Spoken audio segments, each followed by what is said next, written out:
SSP scholarship ನ apply ಮಾಡೋದಕ್ಕೆ ಮತ್ತೆ ಇವಾಗ ಹೊಸದಾಗಿ ಅಪ್ಲಿಕೇಶನ್ ಸ್ಟಾರ್ಟ್ ಆಗಿದೆ. 1 to 10 ಅಥವಾ ಸೆಕೆಂಡ್ PUC ತನಕ ಯಾರೆಲ್ಲ ಸ್ಟೂಡೆಂಟ್ಸ್ ಓದ್ತಾ ಇದಾರ 2026 ಮತ್ತೆ 27ನೇ ಪೀರಿಯಡ್ ನಲ್ಲಿ ಸೊ ಅವ್ರಿಗೆ ಅಪ್ಲೈ ಮಾಡೋದಕ್ಕೆ ಲಿಂಕ್ ಓಪನ್ ಆಗಿದೆ. ಅಫಿಷಿಯಲ್ SSP ವೆಬ್ಸೈಟ್ ಅಲ್ಲಿ ನೀವು ಅಪ್ಲೈ ಮಾಡಬಹುದು ಇವತ್ತಿಂದಾನೆ. ಅಂಡ್ ಆಲ್ಸೋ ನಿಮ್ಗೆ ಯಾರೆಲ್ಲ ಹೊಸದಾಗಿ ಇವಾಗ ಅಪ್ಲೈ ಮಾಡ್ತಿರ್ತೀರಾ ಆ ಹೊಸದಾಗಿ ಅಕೌಂಟ್ ಅನ್ನ ಕ್ರಿಯೇಟ್ ಮಾಡ್ಕೊಳ್ಳಿ. ಅಂಡ್ ಡಾಕ್ಯುಮೆಂಟ್ ಕೂಡ ಎಲ್ಲ ಕರೆಕ್ಟ್ ಆಗಿ ಫಿಲ್ ಅಪ್ ಮಾಡಿ.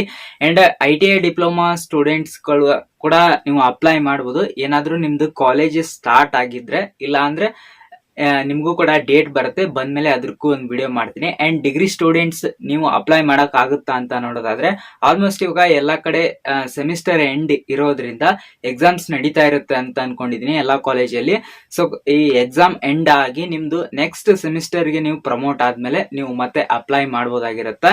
ಅಂಡ್ ಆಲ್ಸೋ ಅವಾಗ್ಲೇ ನಿಮ್ಗೆ ಲಿಂಕ್ ಓಪನ್ ಆಗುತ್ತೆ. ಅವಾಗೂ ಕೂಡ ಬೇರೆ ಒಂದು ವಿಡಿಯೋ ಮಾಡ್ತೀನಿ. ಹೋಪ್ ನಿಮ್ಗೆ ಈ ಒಂದು ವಿಡಿಯೋ ಇಷ್ಟ ಆಗಿದೆ ಅಂತ ಅನ್ಕೋತೀನಿ. ಸೊ ಆಲ್ಮೋಸ್ಟ್ ತುಂಬಾ ಟೈಮ್ ಇದೆ ನಿಮ್ಗೆ ಅಪ್ಲೈ ಮಾಡೋದಕ್ಕೆ. ಕರೆಕ್ಟ್ ಆಗಿ ನೋಡಿ ಅಪ್ಲೈ ಮಾಡಿ, ಯಾಕಂದ್ರೆ ಆಮೇಲೆ ಏನಾದ್ರೂ ಪ್ರಾಬ್ಲಮ್ ಆದ್ರೆ ಅದನ್ನ ಸಾಲ್ವ್ ಮಾಡೋದಕ್ಕೆ ತುಂಬಾ ಟೈಮ್ ಹೋಗ್ಬಿಡುತ್ತೆ. ಅದಕ್ಕೋಸ್ಕರ ಅಂಡ್ ಇದೇ ತರದ ಎಜುಕೇಶನ್ ಅಪ್ಡೇಟ್ಸ್ಗೆ ನಮ್ಮ ಒಂದು ಚಾನಲ್ ನ ಸಬ್ಸ್ಕ್ರೈಬ್ ಮಾಡ್ಕೊಳ್ಳಿ. SSP ಸ್ಕಾಲರ್ಶಿಪ್ ಏನೇ ನಿಮ್ಗೆ ಪ್ರಾಬ್ಲಮ್ ಇದ್ರು ಕಮೆಂಟ್ ಬಾಕ್ಸ್ ಅಲ್ಲಿ ಕಮೆಂಟ್ ಮಾಡಿ, ಅದಕ್ಕೆ ರಿಪ್ಲೈ ಮಾಡ್ತೀನಿ ಅಂತ ಹೇಳ್ತಾ ಸಿಗೋಣ ನೆಕ್ಸ್ಟ್ ವಿಡಿಯೋದಲ್ಲಿ.